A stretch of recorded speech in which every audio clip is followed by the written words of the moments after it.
할렐루야. 네, 축복하십니다. 은혜 받고 행복하세요. 오늘 23장 1절에 보시면은 이는 다윗의 마지막 뭐라고 말씀이 나오죠? 말이다. 이 부분을 여러분들이 잘 해석을 하셔야 사무엘하 23장의 말씀이 이해가 됩니다. 여기 이제 마지막 말이다. 그러니까 우리 머릿속에 다윗의 유언이구나, 이 말을 하고 세상을 떠나는구나, 그렇게 이해할 수 있는데 그 뜻이 아닙니다. 여기 이제 말이라고 하는 이 말은 어떤 의미를 가지고 있냐면 발언이라고 하는 뜻입니다. 누군가 이렇게 발언을 하잖아요. 그런데 이 발언이라고 하는 뜻과 더불어서 어떤 의미가 있느냐면 신탁이라고 하는 의미가 있습니다. 우리말 성경에는 이 신탁이라고 하는 단어가 안 나옵니다. 개역 성경을 보시든지 아니면 새번역 성경이라든지 공동 번역이라든지 이렇게 들여다보면 이 신탁이라고 하는 단어를 잘 쓰지를 않는데, 영어로 오라클이라고 하는 말인데 이 단어는 영어 성경에 보면 굉장히 많이 나옵니다. 이 신탁이라고 하는 이 말의 뜻은 좀 느낌이 오잖아요. 하나님이 맡겨줬다, 그 말이에요. 그러니까 다윗 스스로의 말이 아니라 하나님이 그에게 맡겨준 말을 다윗이 하고 있는 거예요. 그러면 그 말은 다윗의 말일까요? 맡겨주신 하나님의 말씀일까요? 그 차이입니다. 다윗이 지금 마지막 돌아가시기 전에 마지막 세상에서 가쁜 호흡을 내쉬면서 내가 유언한다, 마지막 말이다, 그 말로서 이 말을 하고 있는 것이 아니라 다윗의 마음과 생각 속에 지금 하나님이 발언할 수 있는 내용과 말씀을 주신 거예요. 그것을 다윗이 지금 발언을 하고 있는 거예요. 그래서 이 신탁이라고 하는 말을 우리가 다른 말로는 우리가 잘 알고 있는 대로 애언입니다. 여러분, 이 애자라고 하는 것이 두 가지 의미를 생각할 수 있는데, 미래적인 것을 예측하고 미래적인 것을 이렇게 미리 알아서 이야기하는 그때의 애자, 그 애언이 있잖아요. 근데 여기 애자라고 하는 것은 그 애자가 아니라 맡길 애자입니다. 은행에 가시면은 돈을 어떻게 해요? 예금하잖아요. 그 내 돈 맡기는 거잖아요. 왜? 언젠가 도로 찾잖아요. 그러니까 이 애자라고 하는 것은 하나님이 맡겨주신 말이다, 그 말이에요. 그래서 예언자들의 쭉 말씀의 내용을 보면 그 말씀의 패턴이 있습니다.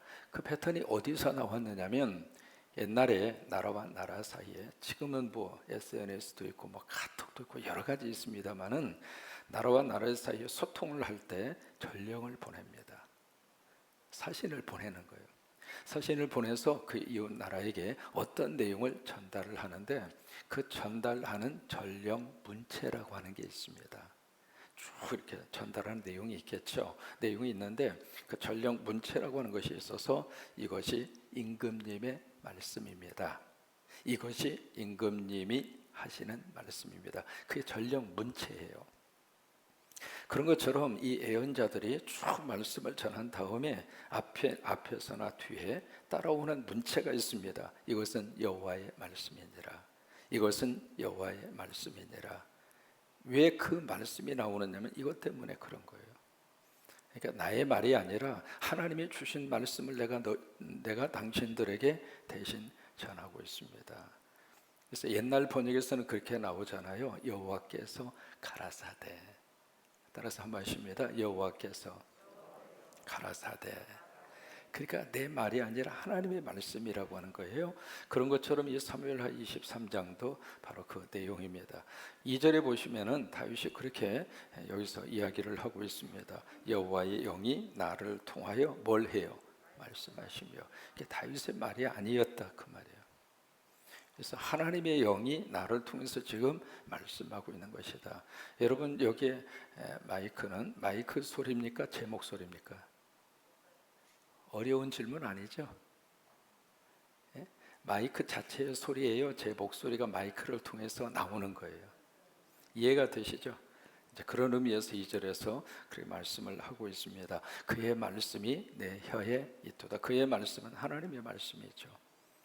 그래서 지금 다윗의 어떤 모습을 지금 이것을 통해서 보여주고 있느냐면, 다윗이 바로 선지자 사역을 했구나. 오늘 본문이 그것을 우리에게 보여주고 있습니다. 성경에 나오는 많은 선지자가 있는데 그 중에 다윗도 선지자 사역을 했구나. 그걸 우리가 느낄 수가 있습니다. 그러면 두 번째로, 지금 다윗이 하나님의 말씀을 받아서 신탁을 하고 있는데 그 다윗이 어떤 사람인가라고 하는 것을 1절에서 쭉 설명을 하고 있습니다. 자, 가장 먼저 나오는 것이 바로 뭐냐면 이새의 아들입니다. 다윗에 대한 자기 소개서입니다. 자기 소개서인데 자기를 어떻게 표현하고 있는가? 난 이새의 아들이다. 이새의 아들인데 이새의 아들인 나를 하나님께서 나를 어떻게 했냐면 높여주셨다. 여기 높여주셨다는 이야기는 most high, 최고로 높여줬다 이 말이에요. 중간쯤 높여주신 것이 아니라 더 이상 올라갈 수 없을 정도까지 높여주셨다 그예요. 그 다음에 다윗의 아들인 나를 하나님이 어떻게 하셨는가? 기름 부어주셨다 이 말이에요. 다른 사람이 기름 부어준 것이 아니라 사실은 사무엘이 기름 부었잖아요. 근데 하나님이 나를 기름 부어주셨다. 그 다음에 이 이새의 아들 다윗이 어떤 사람인가? 노래 잘하는 사람이다. 세 가지로 자신을 쭉 소개를 하고 있습니다. 이새의 아들이라고 하는 것은 가장 평범한 사람이었다 그 말이에요. 이새라고 하는 사람을 누가 알지도 못했고, 근데 그 사람의 아들이었고, 이 사람의 직업이 바로 뭐예요? 목동이었잖아요. 특별히 다윗 같은 경우에는 이새의 8명의 아들 가운데 막내입니다. 사무엘이 왔을 때 쭉 왕이 될 사람 입장했는데 하나도 하나님께서 이 사람이다 지명해 주는 사람이 없었잖아요. 그래서 가만히 있다가 이새한테 물어요. 또 없냐? 있긴 했어요. 누군데? 다윗인데요. 어딨냐? 들녘에 있어요. 야, 빨리 데려와라. 그렇게 해서 이새의 아들 다윗을 사무엘이 만나게 되잖아요. 그러니까 이새의 아들이라고 하는 말은 내세울 것이 없는 아주 평범한 사람이었다 그 말이에요. 그런 이새의 아들을 하나님이 어떻게 하셨는가? 여기 높여주셨어요. 여기 수동태입니다. 내가 내 노력으로 높아지고 올라가는 것이 아니라 하나님이 높여주신 거예요. 여러분 그렇게 되시기를 축복합니다. 하나님이 높여주시면 사람이 끌어내릴 수가 없어요. 스스로의 능력으로 높아진 그 자리는 언젠가는 내려와야 돼요. 그래서 이런 이새의 아들 다윗을 하나님이 높여주시고 또 하나 기름 부어서 하나님이 무엇으로 만들어 주셨는가? 왕으로 삼아주시고, 그리고 하나님 앞에서 찬양하고 노래하는 자로 그렇게 만들어 주셨어요. 여러분 이 말씀을 읽으면서 바로 이렇게 자화자찬이 많은가? 그 생각이 조금 들죠. 그러면 다윗의 자화자찬인가? 다윗이 지금 교만해서 내가 이런 사람이요 라고 스스로를 그렇게 사람들 앞에서 우쭐대고 있는 것인가? 그거 아니에요. 바로 이 부분에서 뭘 느낄 수 있느냐면 적어도 성도들은 뭘 가져야 하는가? 긍지와 자부심이에요. 다윗에게 그게 있었어요. 다윗에게 있어서는 어떤 거룩한 자존심이 있었어요. 아무리 힘들고 어려워도 스스로가 망가뜨릴 수 없는 하나님이 주신 자존심이 있었다 이 말이에요. 다윗에게 그게 있었단 말이에요. 오늘 우리들에게도 그런 것이 참 필요합니다. 성도로서, 예수 믿는 사람으로서의 놓쳐서는 안 되는, 마지막까지도 내가 지키고 싶은 신앙인의 자존심. 그걸 다른 말로 말하면 어떤 긍지와 자부심이 되겠죠. 그건 붙들고 살아야 돼요. 바로 다윗에게 그게 있었거든요. 여러분 우리 성광교회를 함께 섬기면서 우리가 함께 성광교회 성도가 돼서 하나님을 섬기고 예배하고 이 교회 공동체를 하나님이 기뻐하는 방향으로 같이 기도하면서 같이 우리가 함께 신앙생활을 하는데, 적어도 내가 섬기는 성광교회 교인이라고 하는 긍지와 자부심이 우리 마음과 생각 속에 있었으면 좋겠어요.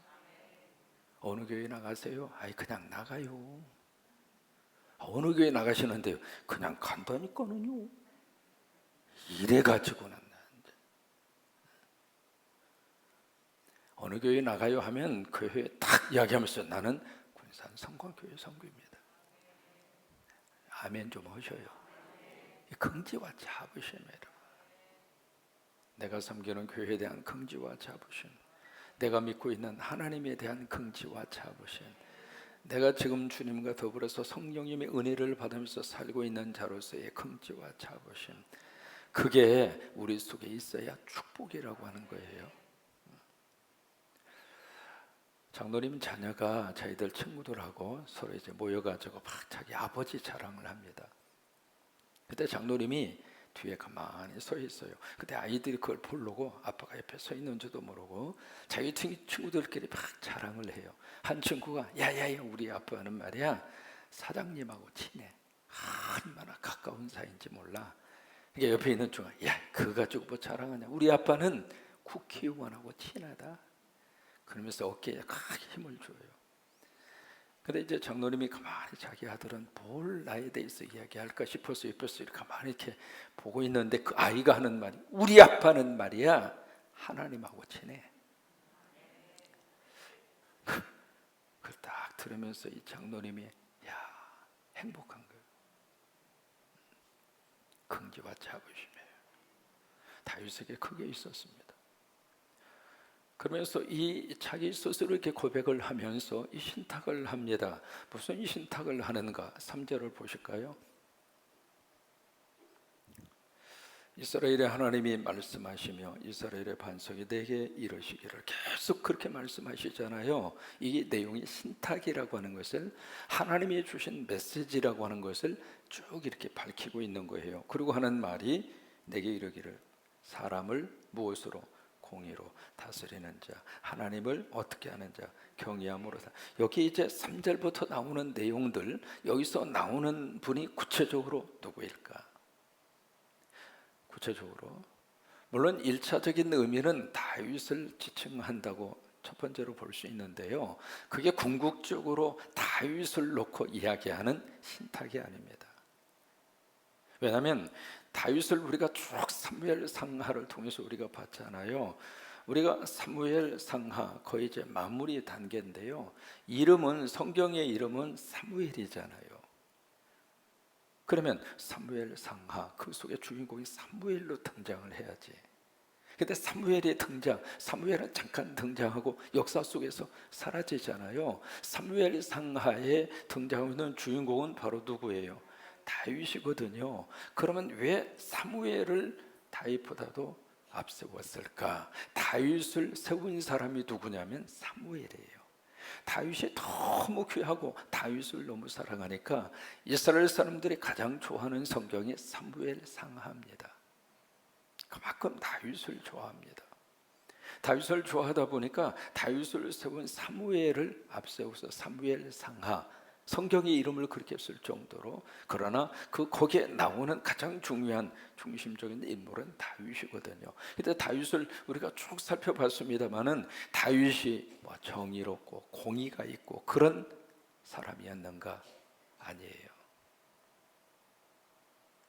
그러니까 다윗을 지칭하고 있는 말이 아니라 다윗의 신탁을 통해서 지금 뭘 말씀을 하시고 있는가? 다윗의 후손으로 이 세상에 오시는 누구냐면 메시아, 구체적으로 예수 그리스도. 그러니까 메시아에 대한 하나님의 신탁입니다. 예수 그리스도는 이 땅에 오셔서 공의로 그리고 정의로, 그게 예수 그리스도거든요. 그래서 이제 쭉 내용을 보시면은요, 그래서 사람을 공의로 다스리고 하나님을 경외함으로 다스리는 자, 예수 그리스도예요. 다윗이 아니라 예수 그리스도. 그러면서 4절에 그는 바로 그 예수 그리스도는 어떤 분인가? 세 가지로 이야기합니다. 첫째로 돋는 해의 아침빛 같다. 여러분 머릿속에 상상을 해보세요. 새벽기도 마치시고 조금만 지나시면은 햇볕이 쫙 하고 올라옵니다. 아름답죠? 햇볕이 쫙 올라오는 그 모습이 우리 속에 뭘 가져다 줄까요? 희망입니다. 그 빛이 쫙 올라오는 순간에 어두움은 한순간 다 사라지고 온 세상, 온 천지가 환해집니다. 안 보이던 물체가 제대로 보여지게 되고, 칠흑같이 어두워서 안 보이던 그 길이 해가 쫙 떠오르면서 길이 보이고 희망이죠. 예수 그리스도는 우리의 희망입니다. 어두움 속에 쫙 깔려져 있는 그 삶의 자리에 주님이 들어오셔서 우리에게 희망을 주시고 빛을 주시고, 그러니까 예수 그리스도가 바로 아침에 돋아나는 해처럼 우리 인생의 아름다운 빛으로, 우리 한나 언니들 보세요. 얼마나 감사한지. 우리 언니들이 계셔서 우리가 그 기도 먹고 우리 교회가 이만큼 자란 거예요. 우리 언니들의 눈물로 헌신으로 이 교회를 잘 섬겨주셔서, 언니들이 얼마나 이뻐. 마스크 벗으면 뿅 가. 다 언니들의 헌신과 눈물. 지금 여름철이 됐습니다마는 여름철에 우리 교회 학교에서 여름 성경학교 가고 수련회 가고 그러면 다 언니들이 바리바리 싸가지고, 솥단지도 이고 갔잖아. 심지어 장작도 팀이고 가고, 그래서 뜨거운 그 대학볕에 솥단지 열고 장작불 피워서 그냥 거기다가 고기 한 점이라도 두고 싶어서, 그때는 그냥 돼지 기름 많이 집어넣고, 그냥 그래도 기름은 떴잖아. 그렇게 해서 그냥 교회 학교 섬겨주시고 그래요. 우리 사랑하는 우리 한나, 사랑하는 주의 종들의 인생 속에 밝은 빛이 되어주셔서, 그 빛이 쫙 띄워주셔서 힘들었지만 고생스러웠지만 그래도 엎드려서 아버지 앞에 기도하고 그 힘으로 살았죠. 그 힘으로 버틴 거예요. 예수 그리스도가 바로 그런 분이었습니다. 또 하나, 예수 그리스도 어떤 분인가? 아침 구름 없는 아침 같고, 이게 아침이 되긴 됐는데 구름이 쫙 이렇게 구름이 있으면 제대로 아침의 분위기를 느낄 수가 없잖아요. 세 번째로, 비 내린 후에 광선으로 땅에서 움이 돋는 새풀과 같았다. 푸른 풀인데 그 새로운 풀이 땅에서 막 움켜다 솟아오릅니다. 뭐예요? 생명과 풍요입니다. 바로 예수 그리스도는 그런 분이에요.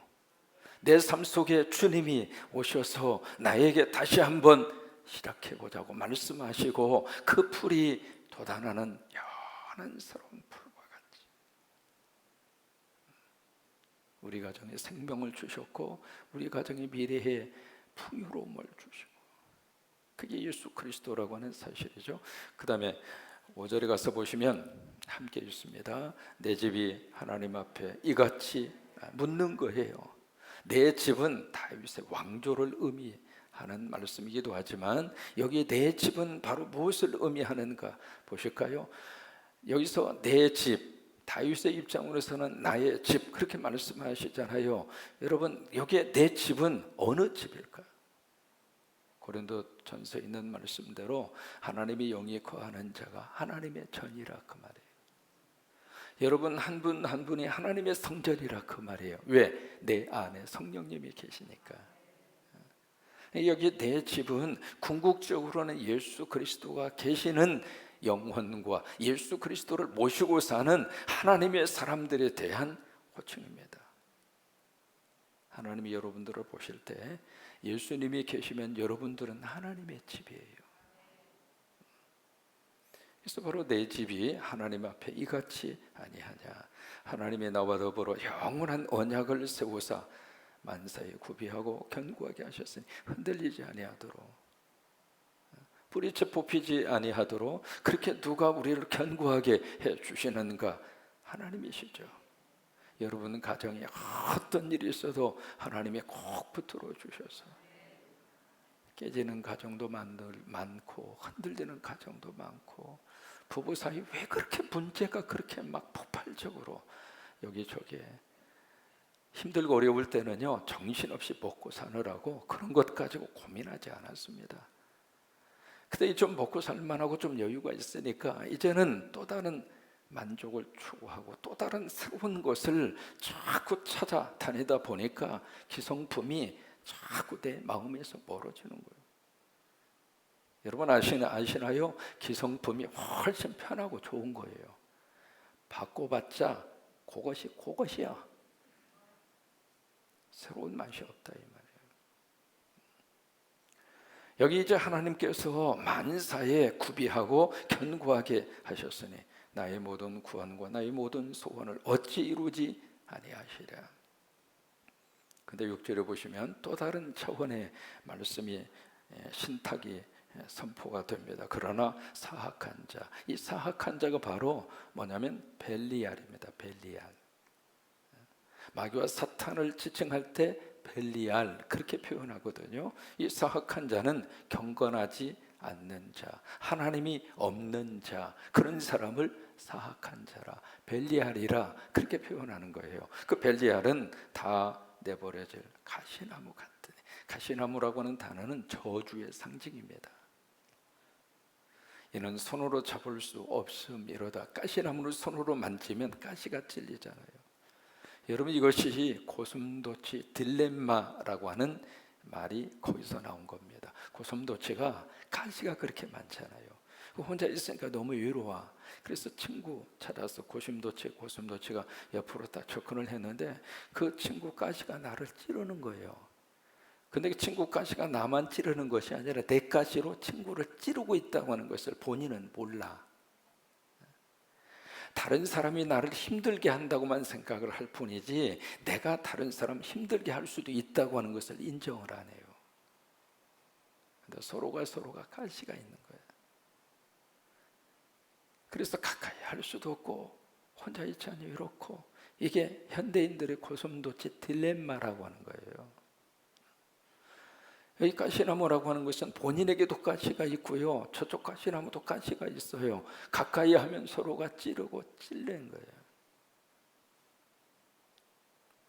그들을 만지는 자는 철과 창자루를 가져야 하리니, 왜? 그래야 가시나무를 만질 수 있으니까 그것들이 당장에 불살리리로다.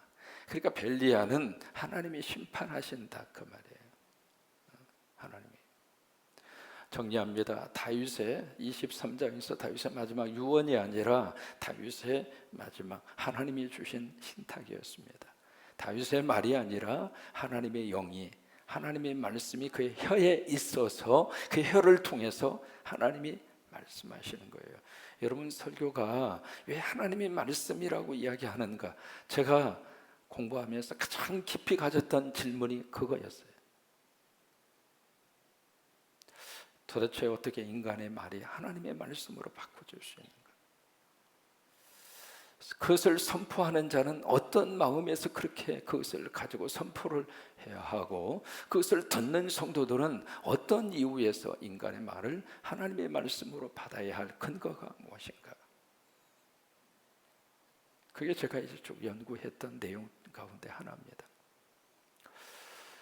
그러니까 다윗에게 있어서는 다윗의 말인 것 같은데, 그 다윗의 말 속에 하나님의 영이, 하나님의 말씀이 그의 혀에 있어서, 그래서 그걸 신탁이라, 오라클이라 라고 하는 단어를 그래서 쓰고 있는 겁니다. 그러면 다윗이 받은 신탁의 구체적인 내용은 무엇인가? 메시아였습니다. 이게 성경이에요. 성경은 인간의 이야기를 인간의 모습으로 기록하고 끝내는 게 아닙니다.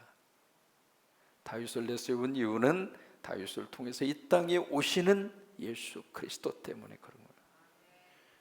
그래서 마지막 사무엘하 결론은 메시아입니다.